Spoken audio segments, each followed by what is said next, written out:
The rain hammered against the windows of the penthouse suite like tiny angry fists demanding entry. I pressed my palm against the cold glass, feeling the vibration of each droplet as I gazed at the Manhattan skyline blurred through sheets of water. The thunderstorm matched my mood. Turbulent, dark, exhausted. "Maya, the East Wing still needs attention." Mrs. Peterson's voice cut through my moment of respite, sharp as the lightning outside. "Mr. Salvatore may return any minute." I nodded, swallowing the sigh that threatened to escape. "Yes, ma'am." My reflection stared back at me from the window. Dark circles under eyes that had once been bright, hair pulled back in a severe bun that gave me headaches by day's end. The beige uniform that made me as invisible as the furniture I polished. 24 years old, and I felt twice that age most days. I grabbed my cart of cleaning supplies and wheeled it toward the East Wing, the most intimidating part of the already imposing penthouse. This section belonged exclusively to the owner, the mysterious Mr. Salvatore, whom I had never seen, though I'd been cleaning his residence for months. The other maids whispered about him, their voices dropping to reverent hushes. A businessman, they said. Dangerous, they implied. The rules were simple. Clean the East Wing only when he was gone. Touch nothing personal. Leave no trace of yourself behind. I'd adhered to these rules religiously. My mother's medical bills didn't allow for employment risks. The master bedroom was cavernous, decorated in shades of charcoal and midnight blue. The space breathed luxury, hand-knotted rugs from Persia, art pieces worth more than 5 years of my salary, furnishings that whispered old money and quiet power. I moved methodically through my routine, dusting surfaces that never seemed to gather dust, straightening items that were already perfectly aligned. That's when I noticed it, a glint of light on the nightstand, something that hadn't been there during yesterday's cleaning. A watch. But calling it merely a watch would be like calling the ocean water. It was an obscene display of wealth. Diamonds encircled its face, catching light from angles I didn't even know existed. The band appeared to be platinum, the face itself a deep obsidian that seemed to absorb rather than reflect light. Small, intricate mechanisms were visible beneath the surface, like stars swimming in a midnight sky. I shouldn't have touched it. That was rule number 2, touch nothing personal. But something compelled me, perhaps the same reckless curiosity that had led me to steal books from the library as a child. Hungry for worlds beyond my reach, I extended my hand, fingers trembling slightly, and lifted the watch. It was heavier than I expected, substantial with the weight of luxury and privilege that I would never know.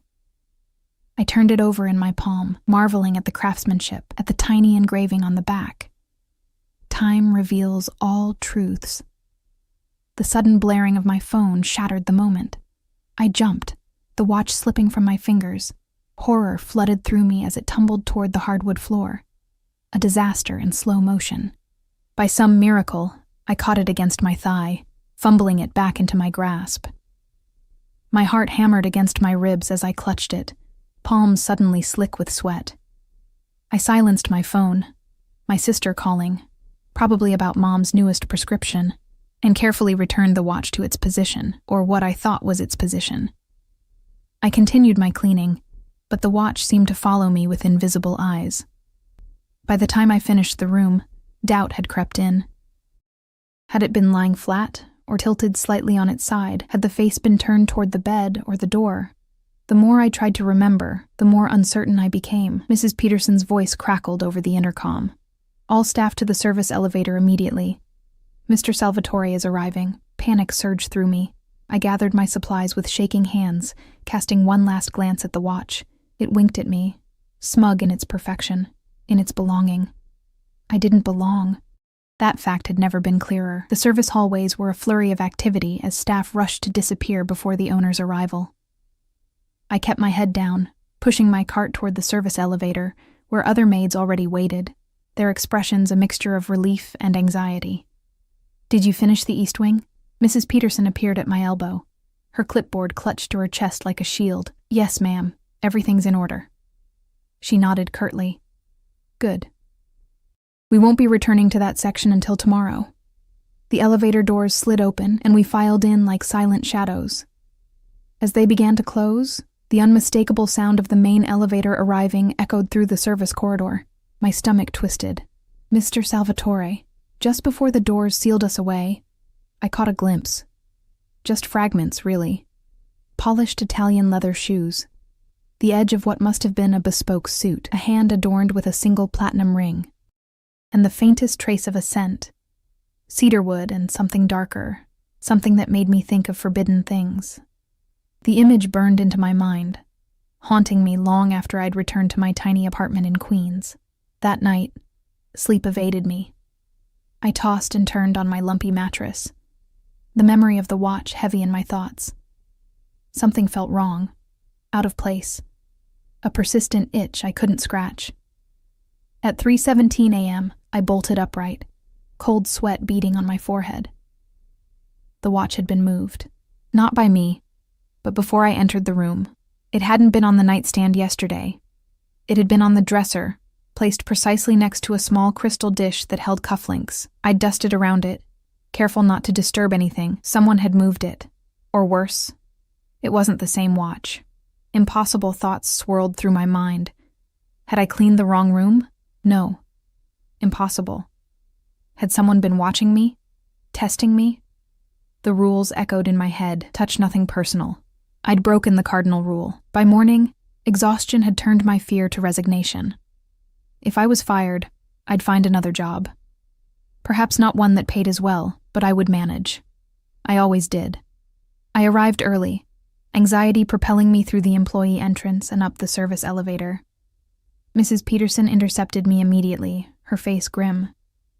"Maya, Mr. Salvatore's office, now." The floor seemed to tilt beneath my feet. "Mr.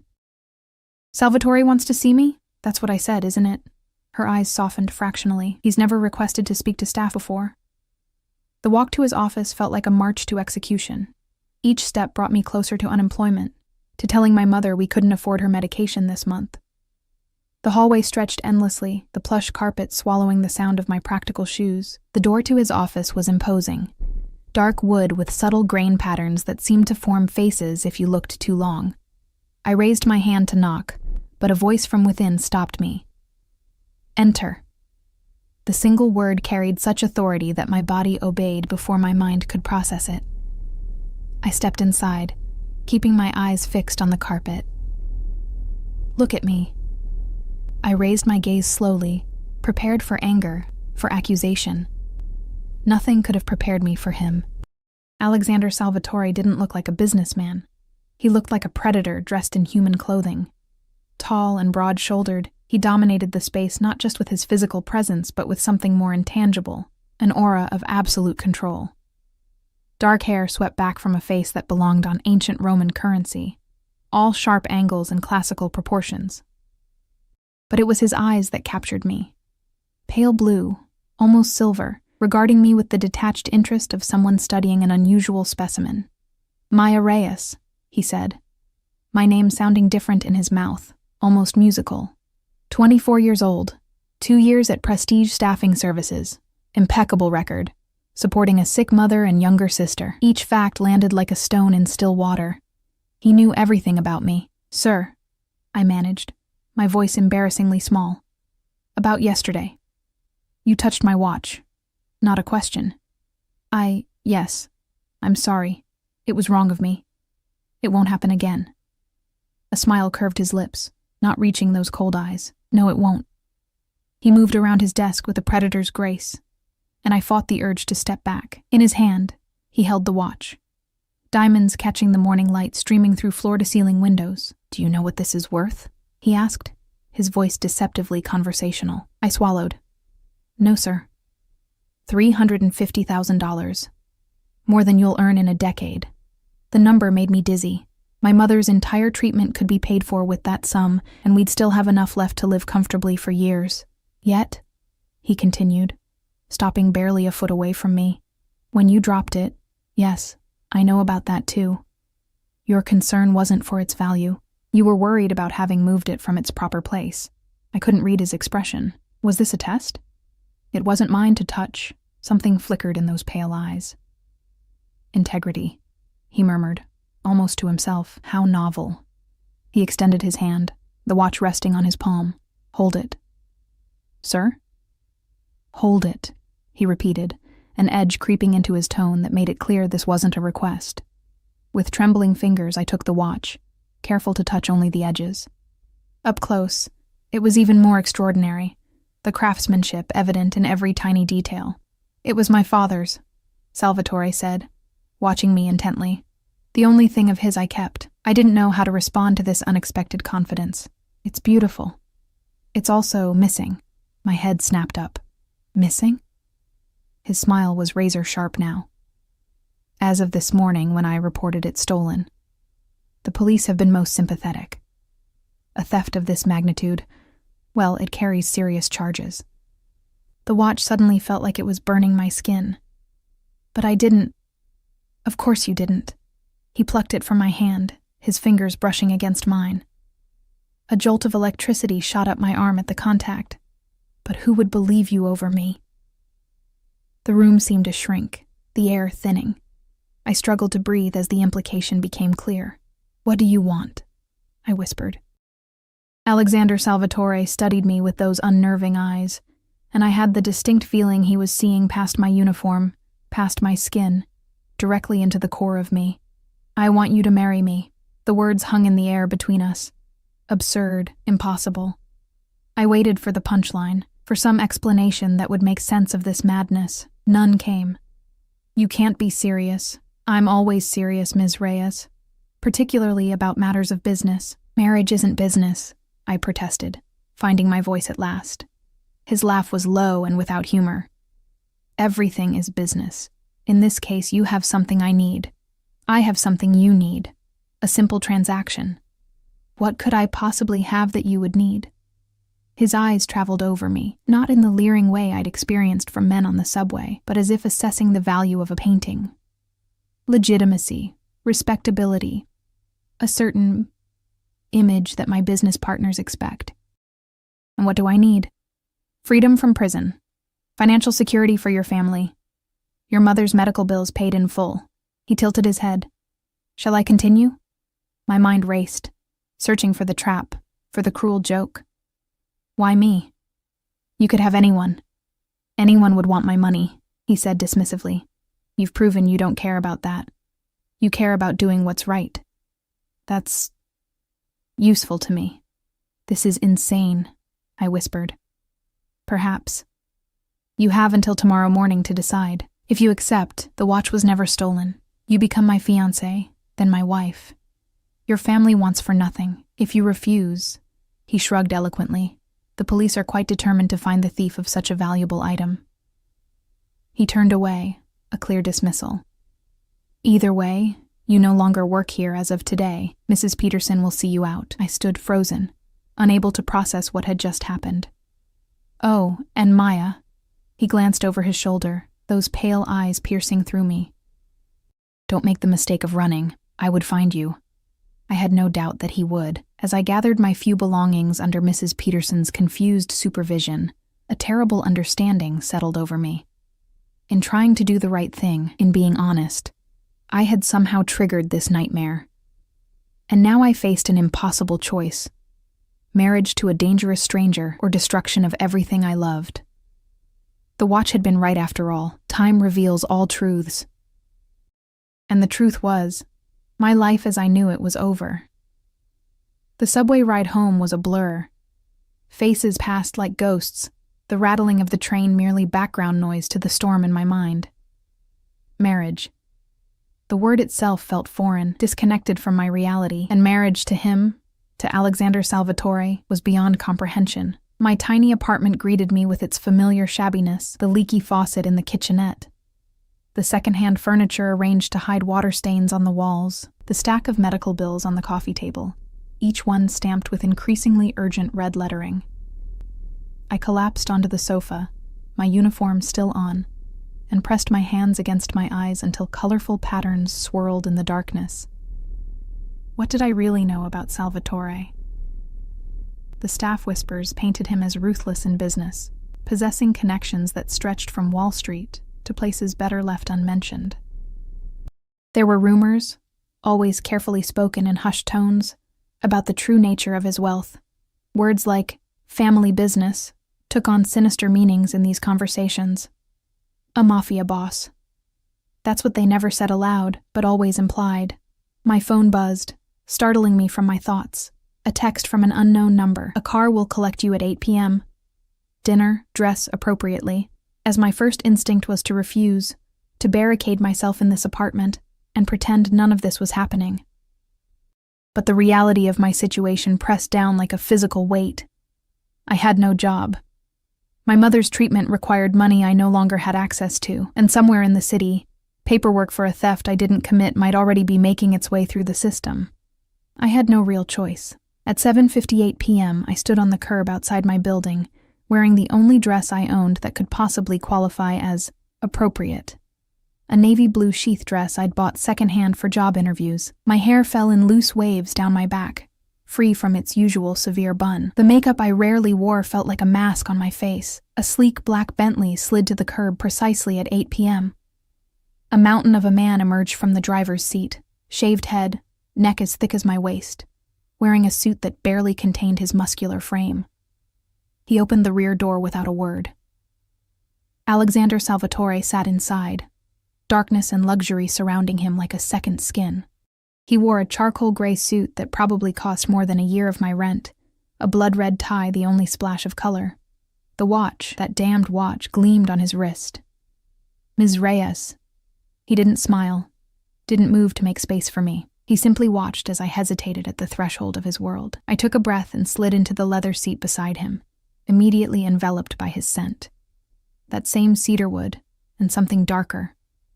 Something that made my skin prickle with awareness. The car pulled away from the curb silently, the barrier between driver and passengers raised to give the illusion of privacy. Neither of us spoke as we glided through the city streets.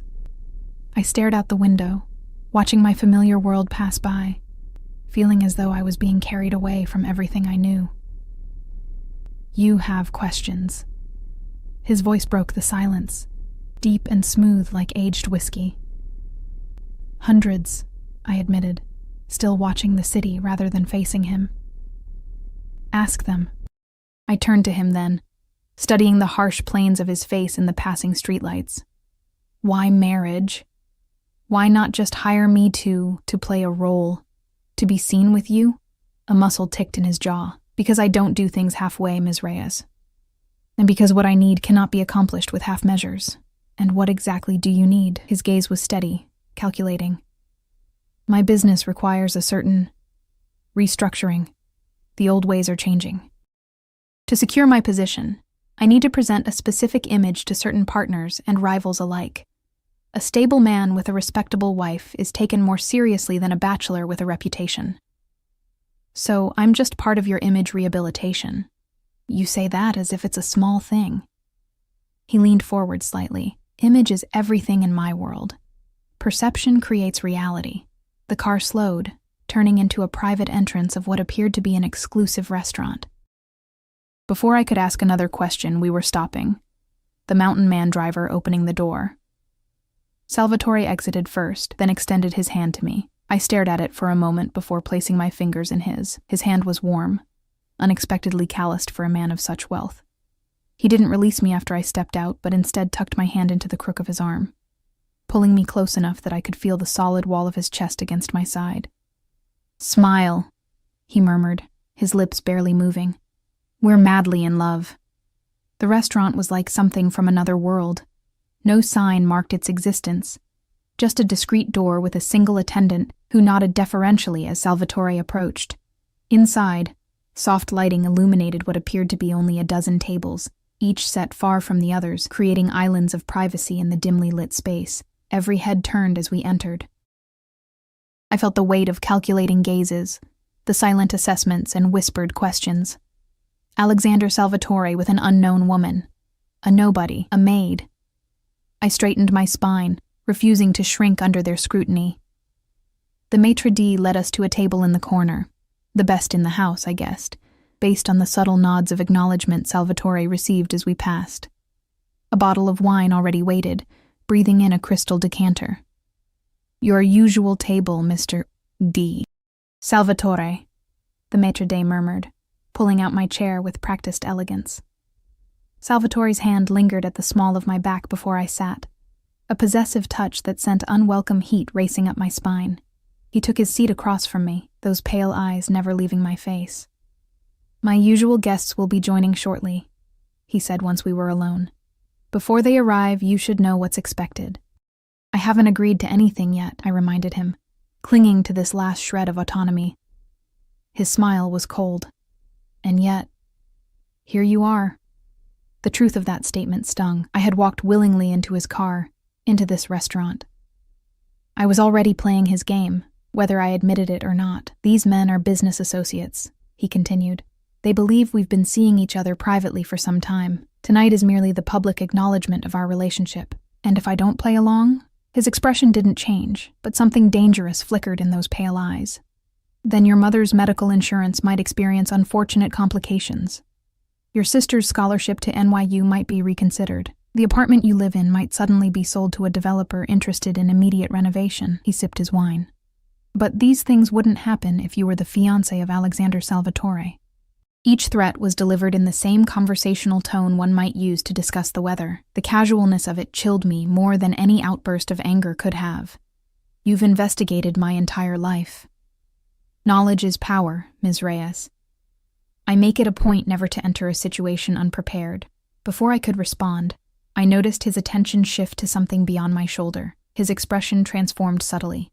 Still controlled, still dominant, but with a new edge of performative warmth. "Ah, Vincent, Carlo. Right on time." I turned to see two men approaching our table. Both wore expensive suits and expressions of barely concealed curiosity. One was older, perhaps in his 60s, with silver hair and a face mapped with the lines of someone who smiled rarely, but genuinely. The other was younger, closer to Salvatore's age, with sharp features and hungry eyes that assessed me with naked interest. Salvatore stood, extending his hand to the older man first. "Vincent, good to see you." Then to the younger, "Carlo." There was a subtle change in his tone, slightly cooler, more formal. "Alexander." The older man, Vincent, replied warmly. "And who is this lovely creature you've been hiding from us?" Salvatore's hand returned to the small of my back, guiding me to stand beside him. "This is Maya Reyes, my fiancée." The word landed like a stone in still water. Vincent's eyebrows rose in genuine surprise. Carlo's expression flickered between disbelief and something darker. "Fiancé?"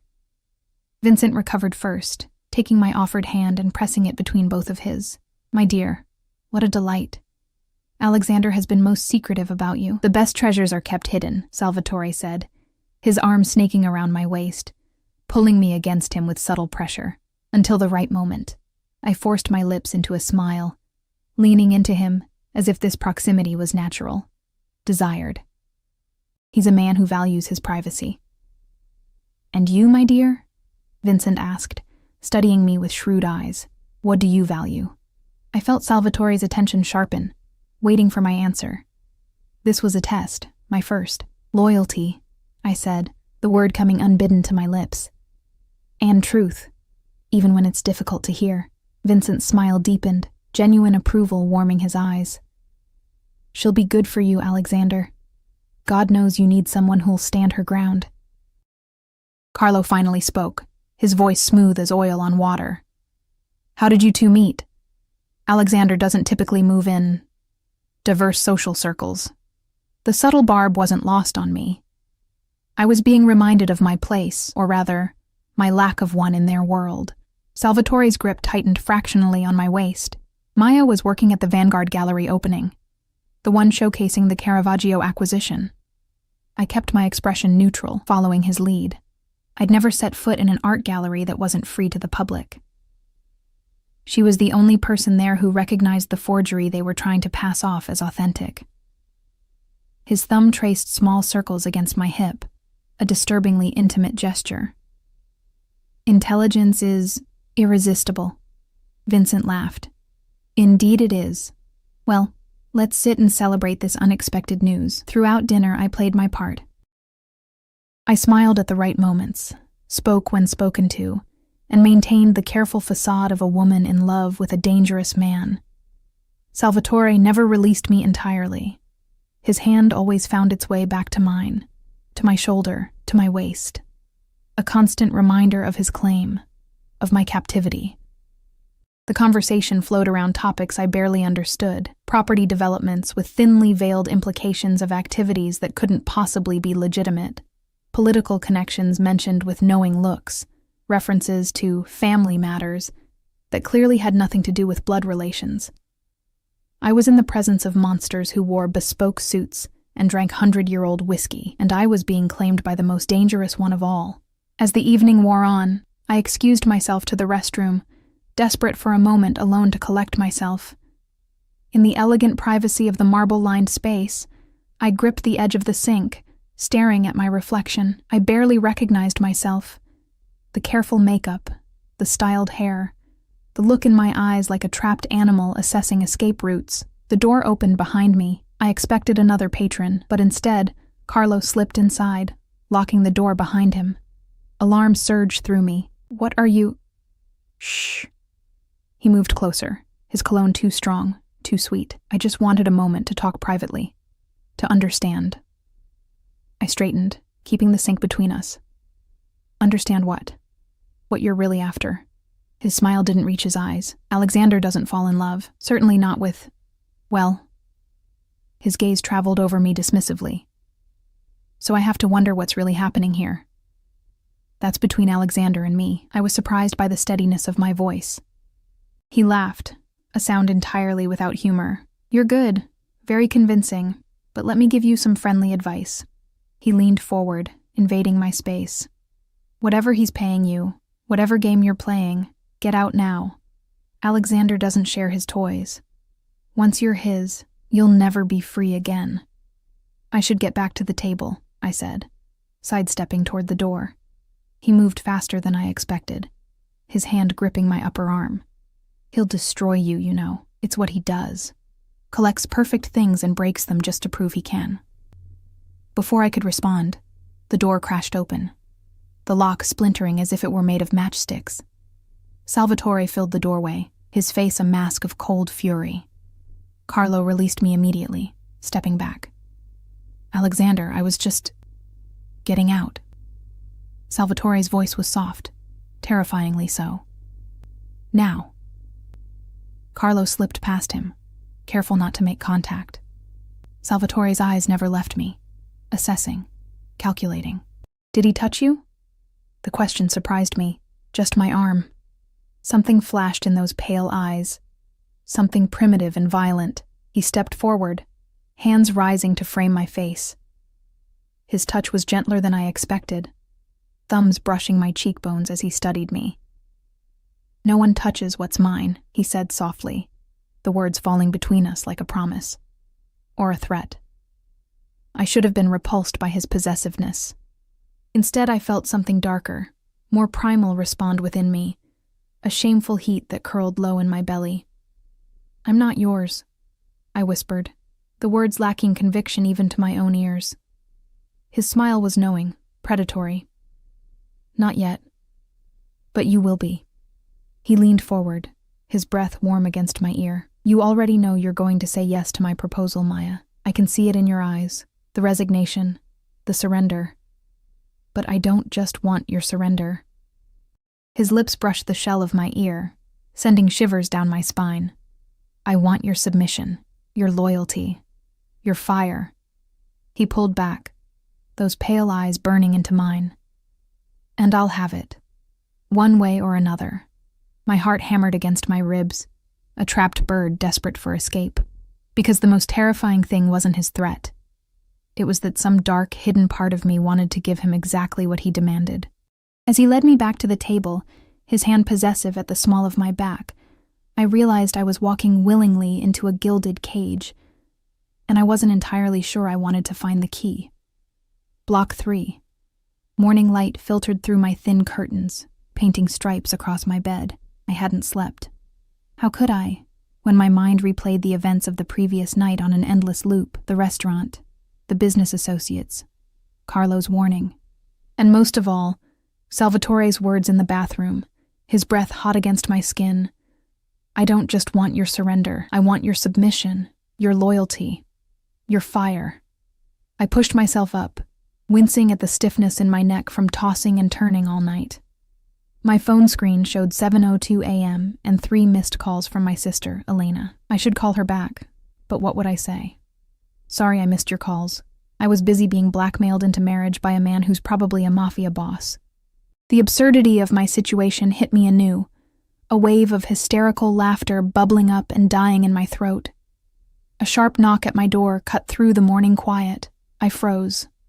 No one visited this early. The knock came again, more insistent. I crept to the door, peering through the peephole. A woman stood there, tall, impeccably dressed in a tailored pantsuit, her dark hair pulled back in a severe bun. She looked like a corporate lawyer or perhaps a high-end real estate agent. Definitely not someone who belonged in my rundown building. "Ms. Reyes?" she called through the door. "My name is Vanessa Chen. Mr. Salvatore sent me." Of course he did. I opened the door, suddenly aware of my threadbare pajamas and tangled hair. "What does he want?" Vanessa's expression remained perfectly neutral. "May I come in?" I stepped aside, watching as she entered my tiny apartment, her assessing gaze taking in the water stains on the ceiling, the mismatched furniture, the general shabbiness I'd become blind to. "Mr. Salvatore has instructed me to assist you with the transition," she said, placing a sleek leather portfolio on my coffee table. "Transition? To your new living arrangements." She spoke as if this were the most reasonable thing in the world. "You'll be moving into Mr. Salvatore's residence today." The floor seemed to tilt beneath my feet. "I haven't agreed to anything." Vanessa's perfect eyebrow arched slightly. "Haven't you? You attended dinner last night. You were introduced as his fiancée." That was... I struggled to find the right word. Coerced. "Be that as it may," she continued smoothly, "the wheels are in motion. Your presence is expected at the penthouse by noon. And if I refuse?" She opened the portfolio, removing several documents. "Your mother has been transferred to Mount Sinai's private wing as of 6 a.m. this morning. Her new treatment protocol begins at 2 p.m. She slid a document toward me, medical authorization forms with my forged signature. "Your sister's tuition has been paid in full for the remainder of her degree program." Another document, financial receipts from NYU. My hands trembled as I stared at the papers. He's already done all this, without my consent? Mr. Salvatore is a man of action, not patience. She removed one final document. "This is the police report regarding his stolen watch. Currently, it names you as the primary suspect. It can be filed or shredded, depending on your decision." The trap was complete. He had calculated every angle, predicted my every move. Even my refusal had been anticipated and countered. What exactly does he expect from me? My voice sounded hollow, defeated. "To play your part." Vanessa's tone softened fractionally. "Mr. Salvatore is hosting a gathering tonight. Several important business associates and their families will be in attendance. You will be introduced as his fiancée. The story is that you've been dating privately for 6 months. He proposed last week. And after that, how long does this charade continue? Until he decides otherwise." Her bluntness was almost refreshing. "A car will be here at 11 a.m. Pack only what you need immediately. The rest will be handled." She turned to leave, then paused at the door. "Ms. Reyes, a piece of advice? Mr. Salvatore values adaptability. Those who adapt survive in his world. Those who resist." She let the sentence hang unfinished in the air between us. After she left, I sank onto my sofa, surrounded by the evidence of Salvatore's power. He had already insinuated himself into every aspect of my life, making decisions about my mother's medical care, my sister's education, my living situation. And I had no choice but to accept it. Or did I? I could run, take Elena and Mom and disappear, but how far would we get before he found us? And what would happen then? "Don't make the mistake of running. I would find you." I believed him completely. At exactly 11 a.m., a sleek black SUV with tinted windows waited at the curb. The same mountain of a man from last night, Salvatore's driver and apparent bodyguard, stood beside it, scanning the street with watchful eyes. I approached with a single suitcase containing the bare essentials: clothes, toiletries, the few family photos I couldn't bear to leave behind. Everything else I owned could fit in a few boxes, but even that felt like too much to bring into Salvatore's world. The driver, who introduced himself only as Dimitri, took my suitcase and opened the rear door. I expected to find Salvatore inside, but the back seat was empty. Both relieved and strangely disappointed, I slid onto the leather seat. The ride to Manhattan passed in silence. I watched my neighborhood recede, then Queens, then the East River, each familiar landmark falling away like pieces of myself I was leaving behind. Midtown rose before us, a forest of glass and steel. Dimitri navigated through traffic with practiced ease, eventually pulling into a private underground garage beneath one of the most exclusive addresses in the city. The kind of building where apartments started at 8 figures, and the wait list for residency was years long. The elevator required a keycard and fingerprint scan to access the penthouse level. As we ascended, my stomach twisted with anxiety. What was waiting for me up there? What kind of life was I stepping into? The elevator opened directly into a private foyer. Mrs. Peterson stood waiting, her usual clipboard clutched to her chest. Her eyes widened at the sight of me. "Ms. Reyes," she said, her professional mask slipping momentarily. "Mr. Salvatore explained everything this morning. The staff has been briefed." I could only imagine what lies he had told them. "Where is he?" "In meetings until this afternoon. I'm to show you to your rooms and help you prepare for tonight's gathering." She gestured for me to follow. "This way, please." I had cleaned the penthouse for months, but always as an outsider, a shadow moving through rooms where I didn't belong. "Now, Mrs." Peterson led me through the main living areas toward the east wing, Salvatore's private domain. "Your suite connects to Mr. Salvatore's through here," she explained, opening a door I had never noticed before, concealed within the wood paneling. The suite was larger than my entire apartment, decorated in shades of cream and pale blue. A sitting room with custom bookshelves and a marble fireplace. A bedroom centered around a massive 4-poster bed dressed in linens that probably cost more than my monthly rent. A bathroom with a soaking tub and separate rainfall shower. A walk-in closet that could have housed a small family. "Your things have been arranged here," Mrs. Peterson said, opening the closet door. I stepped inside, expecting to find my pitiful collection of second-hand clothes and bargain store basics. Instead, rows of designer garments hung in perfect order. Dresses, suits, casual wear, all in my size. Shoes lined one wall, handbags another. Drawers revealed lingerie, still with tags from boutiques I'd only read about in magazines. "There must be a mistake," I managed, fingering the silk of a midnight blue gown. "These aren't mine." "Mr. Salvatore had them delivered this morning. For tonight he suggested this." Mrs. Peterson indicated an evening gown in deep emerald. The price tag was still attached. $5,000. More than 3 months of my salary. My head spun. The speed at which Salvatore moved was disorienting. Less than 48 hours ago, I had been a maid cleaning his home. Now I stood in a closet filled with clothes worth more than everything I'd ever owned, preparing to pretend to be his fiancée. "What does he want from me?" I whispered, more to myself than to Mrs. Peterson. Her expression softened unexpectedly. "Mr. Salvatore is complex. I've worked for him for 7 years, and I still don't claim to understand him fully." She hesitated, then added, "He's never brought anyone here before, not like this." The implications of that statement hung in the air as she excused herself, promising to return later to help me prepare for the evening. Alone, I wandered through the suite, trailing my fingers over unfamiliar luxury. Every item seemed chosen with specific intent. The books on the shelves included titles I'd mentioned loving during rare conversations with other staff members. The bathroom products were the same brand I'd splurged on for my birthday last year, when Elena had given me a gift card. Even the bed sheets were in a shade of blue I'd once absent-mindedly called my favorite while cleaning the linen closet. He had been watching me, studying me, long before the incident with the watch. The realization sent a chill down my spine. I unpacked my small suitcase, placing family photos on the nightstand.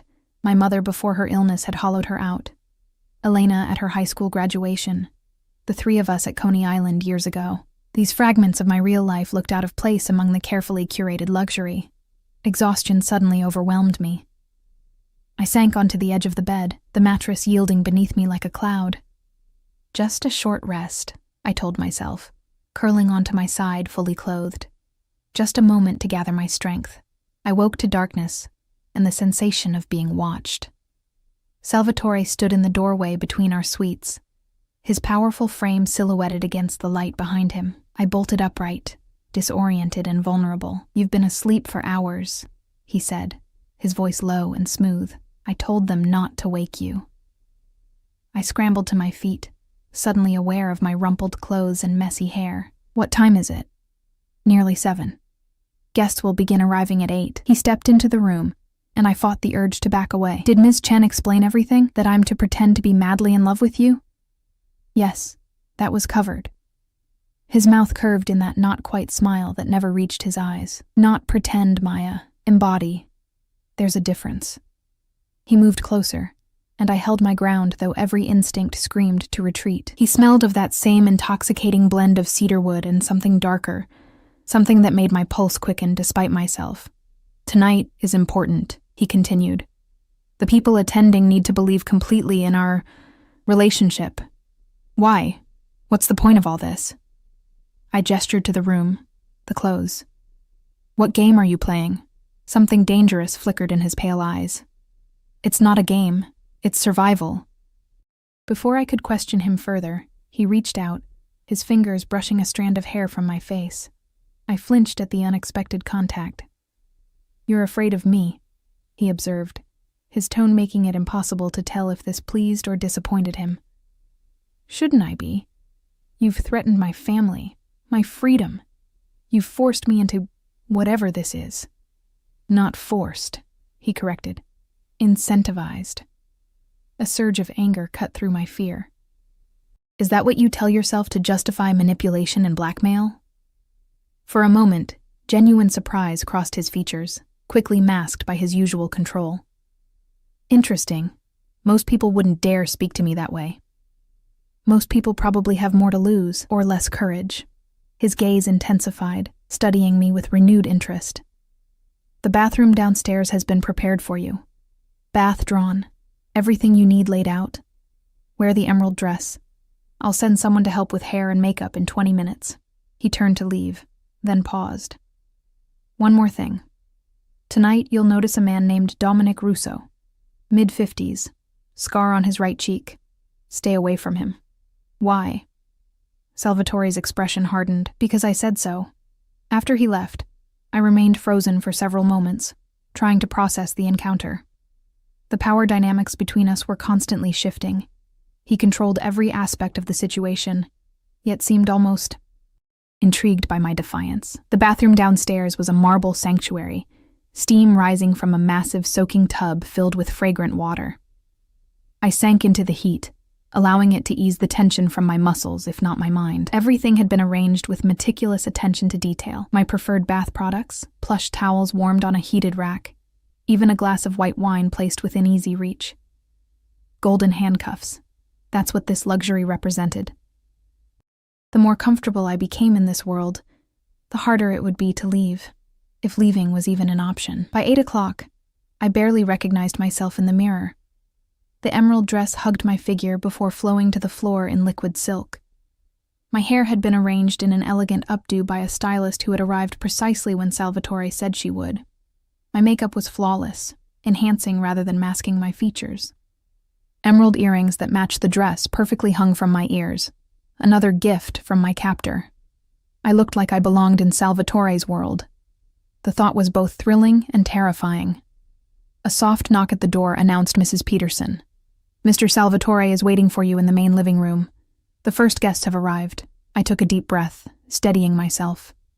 This was a performance, nothing more. I could play a part for one night.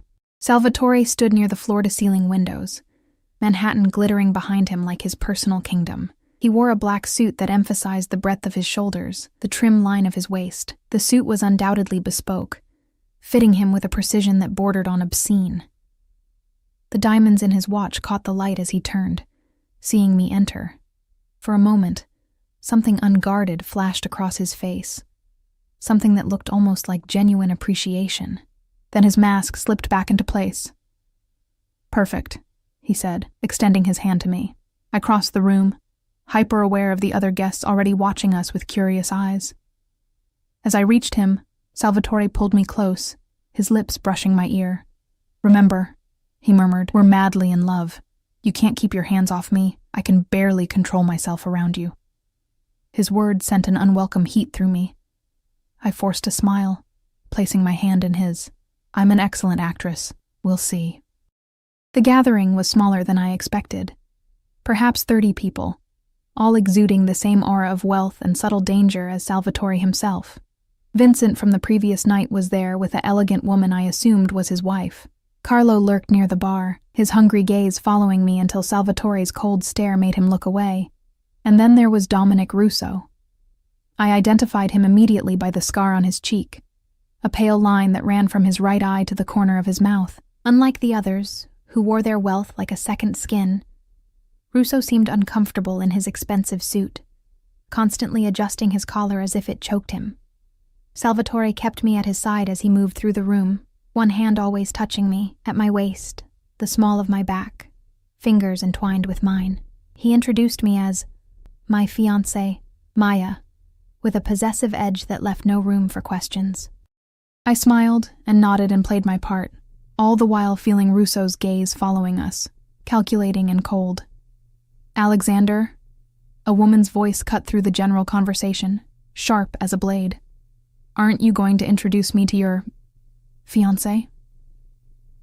We turned to face a woman in her early 30s, stunning in a red dress that left little to the imagination. Her blonde hair fell in perfect waves to her shoulders, her makeup flawless, her jewelry subtle but clearly worth a fortune. Salvatore's hand tightened fractionally at my waist. "Sophia, I wasn't sure you'd make it." The woman, Sophia, smiled with all the warmth of an Arctic winter. And miss meeting the woman who finally captured the elusive Alexander Salvatore? Never. Her gaze raked over me, assessing and dismissing in the same moment. "She's younger than I expected. Maya, this is Sofia Valenti," Salvatore said, his tone carefully neutral. "Vincent's niece." Understanding dawned immediately. The hungry looks Carlo had given me, the hostility radiating from Sofia. There was history here. Salvatore and Sofia had been involved, perhaps even expected to marry in some business arrangement between families. And I had unknowingly disrupted those plans. "It's lovely to meet you," I lied, extending my hand. Sofia took it, her grip painfully tight. "Likewise. Alexander never mentioned he was seeing anyone. It's also sudden. When you know," I replied, leaning into Salvatore with practiced ease. "And how exactly did you two meet? Alexander keeps such exclusive company." Before Salvatore could repeat the gallery story from the previous night, I decided to take control of the narrative. I was his maid, actually. A shocked silence fell over those close enough to hear. Salvatore stiffened beside me, his fingers digging into my waist. Sophia's perfect features contorted with disbelief. "His what?" I smiled sweetly. "His maid. I was cleaning his penthouse while working for Prestige Staffing. He asked me out after I returned his watch that had fallen behind the dresser." It was close enough to the truth to be believable, while completely reframing the dynamic of our meeting. In my version, Salvatore was the one pursuing me, not threatening and manipulating me. Sofia looked to Salvatore, clearly expecting him to deny this absurd story. Instead, he smiled, a genuine one that transformed his harsh features, making him almost devastatingly handsome. "She turned me down 3 times, he added, looking at me with what appeared to be genuine affection. "Said she didn't date employers. I had to fire her just to get her to agree to dinner." The perfect blend of truth and fiction. I stared at him, momentarily thrown by his ability to adapt so smoothly to my improvisation. How quaint, Sophia managed, her composure cracking. "If you'll excuse me, I need a drink." As she stalked off, Salvatore leaned down, his lips brushing the shell of my ear. "Clever," he whispered, "but dangerous. Don't improvise again without warning me." "I thought you valued adaptability," I countered softly. His low chuckle vibrated against my skin. I'm beginning to see why you intrigue me, Maya Reyes. The night continued, a blur of introductions and veiled conversations laden with subtext I couldn't fully grasp. I played my role, smiling and engaging when necessary, always aware of Salvatore's presence at my side. Several times I caught Russo watching us, his gaze calculating. At one point, I excused myself to the bathroom, needing a moment alone to regroup. As I returned, a hand grabbed my arm, pulling me into a darkened study off the main hallway. Dominic Russo's scarred face loomed in the dim light. "So, you're Alexander's new toy," he said, his breath sour with whiskey. "Pretty little thing." Not his usual type. I tried to pull away, but his grip tightened painfully. "Let go of me. You don't belong in this world, girl. You're just a pawn in whatever game he's playing with the Valenti family." His face drew closer, but pawns can be useful. Fear surged through me, but anger quickly followed. I was tired of being manipulated, threatened, treated like an object to be moved around a board by powerful men. I said, "Let go." I drove my knee upward, connecting solidly with his groin. Russo doubled over with a strangled groan. I turned to flee, only to find Salvatore filling the doorway, his face a mask of cold fury. Behind him stood Dimitri, and another man I recognized as part of his security team. "Take him downstairs," Salvatore said, his voice terrifyingly soft. "We'll discuss this transgression later." The men moved forward, grabbing Russo by the arms. He didn't resist, his eyes fixed on Salvatore. "This changes nothing," Russo spat. "The old arrangements stand, no matter what pretty distraction you parade around." Once they had removed him, Salvatore turned to me, his pale eyes blazing with an emotion I couldn't name. "Did he hurt you?" The concern seemed genuine, throwing me off balance. "No. I'm fine." "You should have called for me." There was an edge to his voice that might have been anger or fear. I handled it. I straightened my dress, trying to reclaim my composure. "Isn't that what you want? Someone who can adapt and survive in your world?" He studied me for a long moment. "You continue to surprise me, Maya Reyes." "Good. I wouldn't want to become predictable." A ghost of a smile touched his lips. "Never that." He offered his arm. "Shall we return to our guests? The night is almost over." As we rejoined the party, I felt a subtle shift in the dynamic between us. The lines of captor and captive had blurred, complicated by something I wasn't ready to name. Something dangerous and intoxicating that whispered of power and desire and the thin line between fear and fascination. I had entered the lion's den willingly, and some reckless part of me wanted to stay. Days blurred into weeks as I adjusted to my new reality. The gilded cage of Alexander Salvatore's world grew more comfortable and more confining with each passing day. After the night of the gathering, something had changed between us. The overt threats disappeared, replaced by an unspoken understanding. I would play my part, and my family would remain protected. My mother's health improved under the care of Manhattan's finest specialists. Elena called weekly, bubbling with stories of university life. Blissfully unaware of the devil's bargain I'd made for her freedom, Salvatore and I settled into a strange routine. We slept in separate bedrooms, connected by the door he never fully closed. We shared breakfast each morning, he reading financial reports, me scrolling through online courses I'd enrolled in with his enigmatic encouragement. We attended events together several nights a week, my arm linked through his as we navigated the treacherous waters of his social circle. To the outside world, we were madly in love, the powerful businessman and the former maid who had captured his heart. A modern fairy tale that everyone seemed eager to believe, despite its absurdity. In private, we circled each other like wary predators, neither willing to reveal too much. He never touched me beyond what was necessary for our public performances. Yet I felt his gaze following me when he thought I wasn't looking, assessing, calculating, perhaps even admiring. I learned pieces of his business, legitimate investments in real estate and technology, shadowy dealings with powerful people across the city.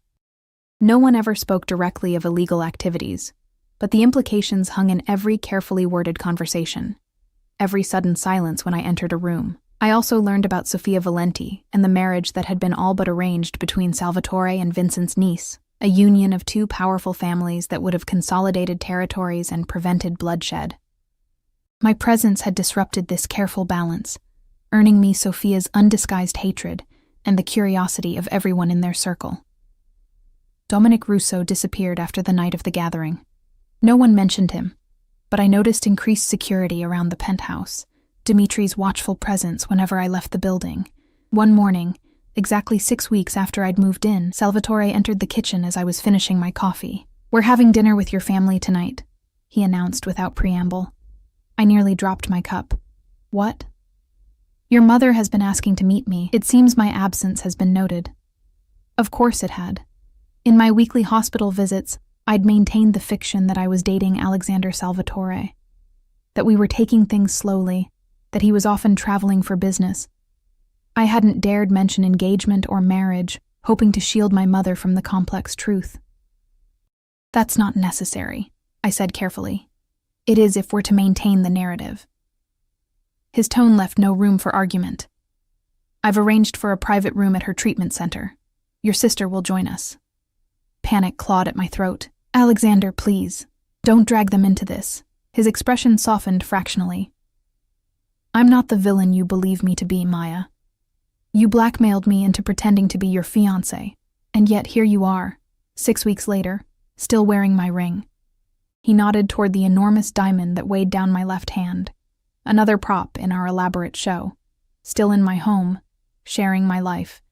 No chains, no locks. You could leave any time. Could I? The question haunted me as I dressed for dinner that evening. My mother's treatment was paid through a private foundation that could withdraw support at any time. Elena's tuition, her apartment, her future, all rested on Salvatore's goodwill. But it wasn't just fear that kept me here. It was the disturbing realization that some part of me had begun to crave this life.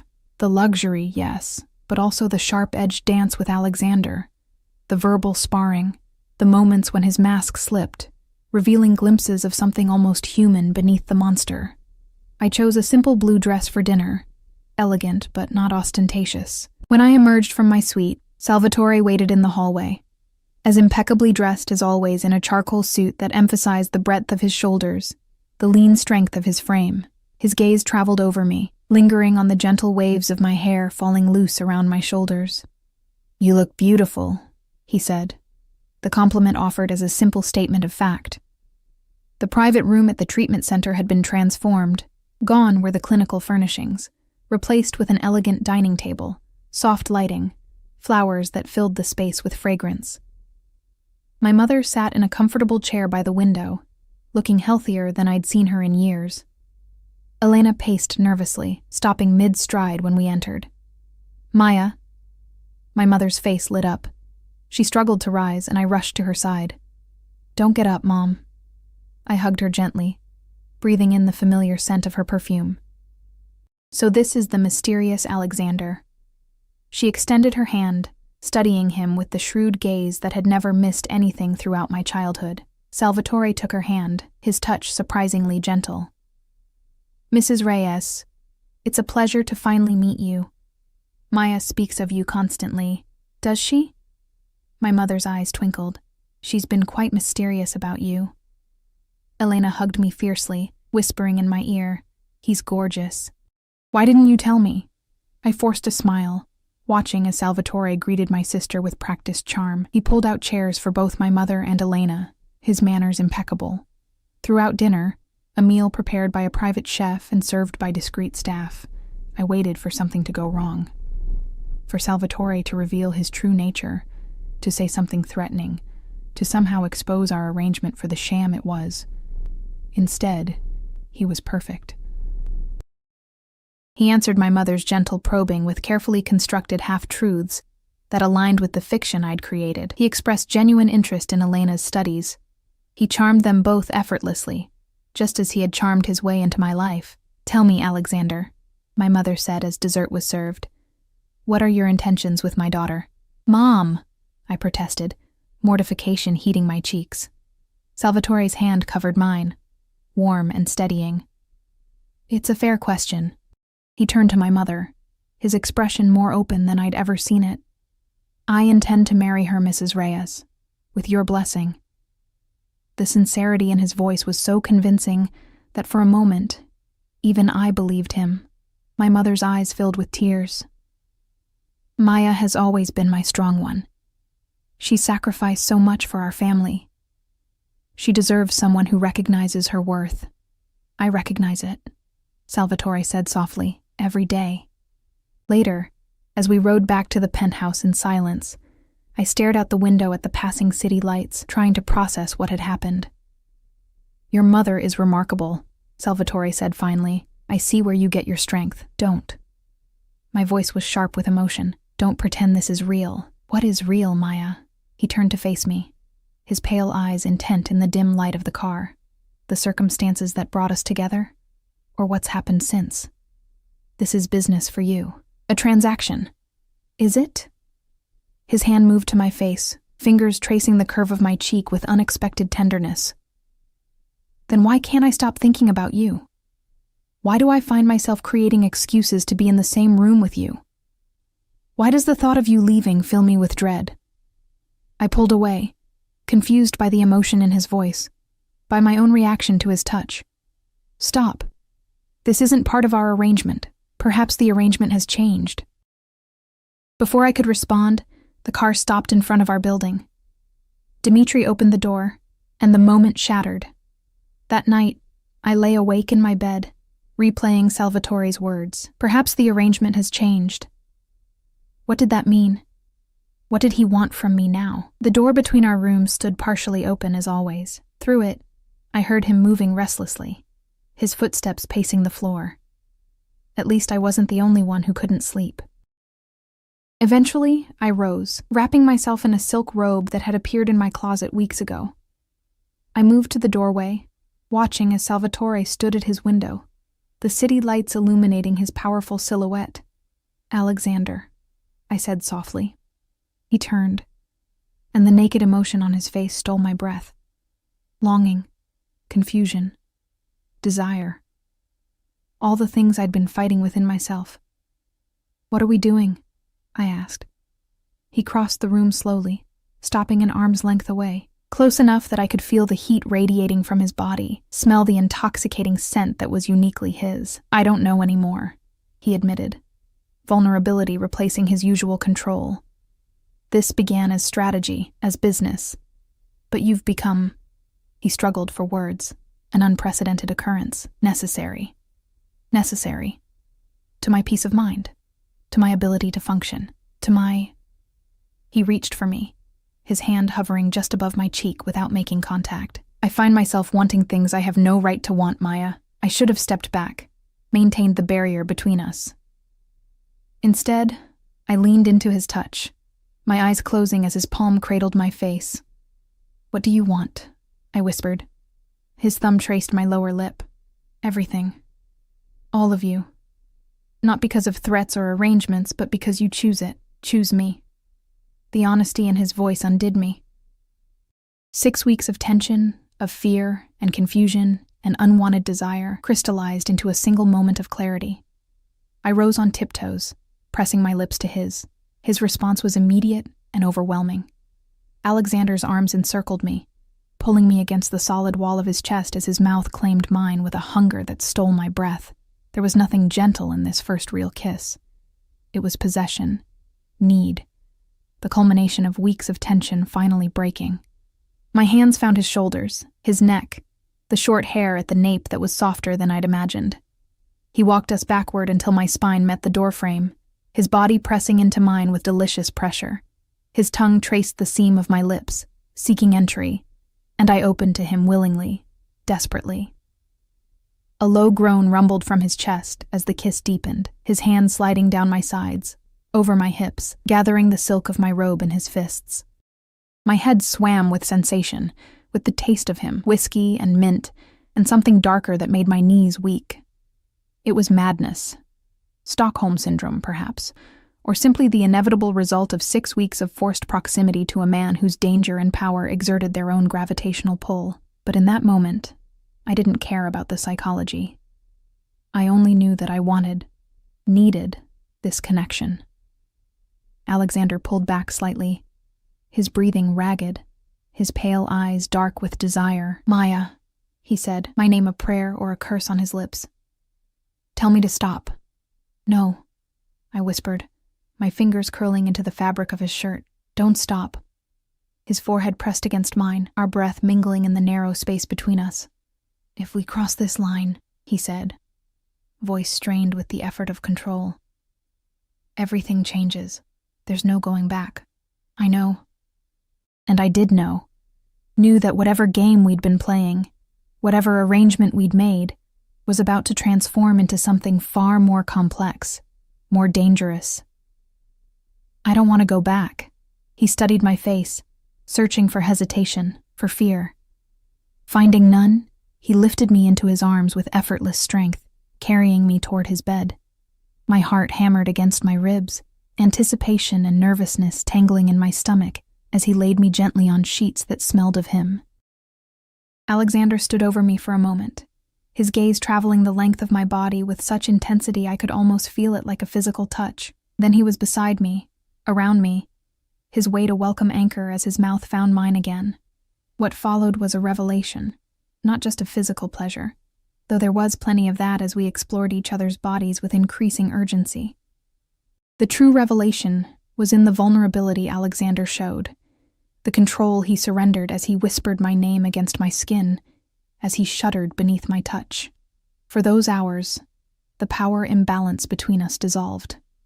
We were simply a man and a woman discovering each other, learning the geography of pleasure and need that existed between us. Afterward, I lay in the circle of his arms, my head on his chest, listening to the steady beat of his heart. His fingers traced lazy patterns on my bare shoulder, raising goosebumps in their wake. "I never expected you," he murmured, his voice rumbling beneath my ear. I tilted my head to look at him. "What did you expect when you forced me into this arrangement?" His expression turned thoughtful. Compliance. Resentment. Eventually, resignation. His fingers trailed up to tuck a strand of hair behind my ear. "Not this. This connection." The word seemed to surprise him as much as me. "I've never allowed myself to connect with anyone. It's too dangerous in my world." The reminder of exactly what his world entailed sobered me. I pushed myself up on one elbow. "Alexander, what exactly do you do? Really?" He was quiet for so long I thought he wouldn't answer. When he finally spoke, his voice was measured, careful. "My family has controlled certain aspects of New York's economy for 3 generations. Import, export, protection, conflict resolution, euphemisms for organized crime." I had known, of course, but hearing him acknowledge it made it real in a way it hadn't been before. "The Valenti family controls other territories," he continued. "For decades, we've maintained an uneasy peace. My marriage to Sophia was meant to cement that peace. So when you brought me into this," I said slowly, "you were deliberately sabotaging that arrangement." He nodded. "Vincent was making demands I couldn't accept.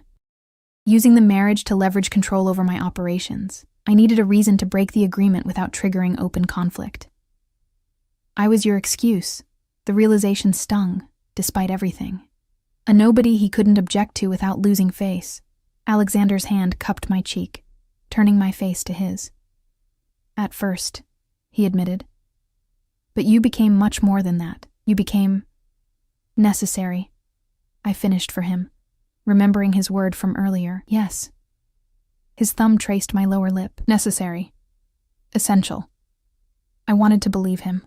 Wanted to believe that what had happened between us was genuine, not another calculated move in a game I barely understood. "What happens now?" I asked, voicing the question that hung between us. "Now we adapt." His expression turned serious. Dominic Russo was Vincent's man. He was gathering information, looking for weaknesses. The night of the gathering, when he approached you, he was testing my reaction. A chill ran through me as I remembered Russo's hands on me, his threatening words, testing to see if I really mattered to you. "Yes," and I showed my hand. Alexander's jaw tightened. I had him removed, permanently. The casual way he referenced murder should have horrified me. Instead, I felt a disturbing sense of safety, of protection. Stockholm Syndrome, indeed. Vincent knows the marriage arrangement is truly off the table now, Alexander continued. He's been making moves, testing boundaries. The next few weeks will be delicate. Dangerous, I translated. For both of us. His hand slid to the nape of my neck, fingers tangling in my hair. Maya, I need you to understand something. In my world, attachment is vulnerability. Caring for someone gives your enemies a target. Fear curled in my stomach. Are you saying this was a mistake? I'm saying that to protect you, to protect what we have.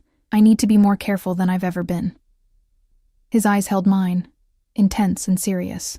It means increased security, restrictions on your movements, protocols you must follow without question. A gilded cage with even thicker bars. And if I can't accept those terms? Pain flashed across his face, quickly masked. Then I'll set you free. Your family will remain protected. You'll want for nothing. But we won't see each other again. The thought was surprisingly painful. 6 weeks ago, I would have leapt at the chance for freedom. Now, the idea of leaving Alexander, of returning to a life without him, left me hollow. When did this happen? I whispered. When did you become someone I don't want to leave? His smile was sad, knowing. The same time you became someone I can't let go. 2 months later, I stood at the windows of our penthouse, watching the lights of Manhattan shimmer in the evening air. My mother had been discharged from the hospital last week, moved into a luxurious apartment where Elena visited her between classes. They were safe, happy, their futures secured by the man whose ring I now wore not as a prop, but as a promise. Behind me, I heard the elevator arrive, followed by familiar footsteps. Alexander appeared in the reflection of the window, his expression softening when he saw me waiting. The tightness around his eyes told me today's business had been stressful, probably dangerous. I didn't ask. There were boundaries we maintained, walls around certain aspects of his life that I chose not to breach. He kept the darkness away from me as much as possible, and I gave him a sanctuary where he could simply be a man in love, not the feared head of a criminal empire. His arms encircled me from behind, pulling me against his chest. I leaned into him, savoring the solid warmth of him, the security I found in his embrace. I missed you, he murmured against my hair. You were only gone a few hours. Too long. His lips traced the curve of my neck. Any time away from you is too long. I turned in his arms, studying the face that had become so dear to me. The harsh lines that had once frightened me now spoke of strength, of protection. The pale eyes that had been cold when we met now warmed when they looked at me. I love you, I said simply. His breath caught, as it always did when I spoke those words. For Alexander, raised in a world where vulnerability meant weakness, where attachment was liability, love remained a miracle he couldn't quite believe. And I love you. He kissed me softly, reverently. More than I thought possible. We were not a fairy tale. There was no perfect ending for a man in Alexander's position, for the woman who chose to stand beside him. There would always be danger lurking at the edges of our happiness, enemies waiting for weakness, the shadow of his world threatening to darken ours. But as his lips found mine with increasing urgency, as his hands traced the curves of my body with familiar hunger, I knew I had made my choice. I had returned a watch worth more than my life, and received in exchange something far more valuable. A love as dangerous and beautiful as the man who offered it, the poor maid and the mafia boss. An impossible pairing that somehow, against all odds, had become necessary, essential, complete.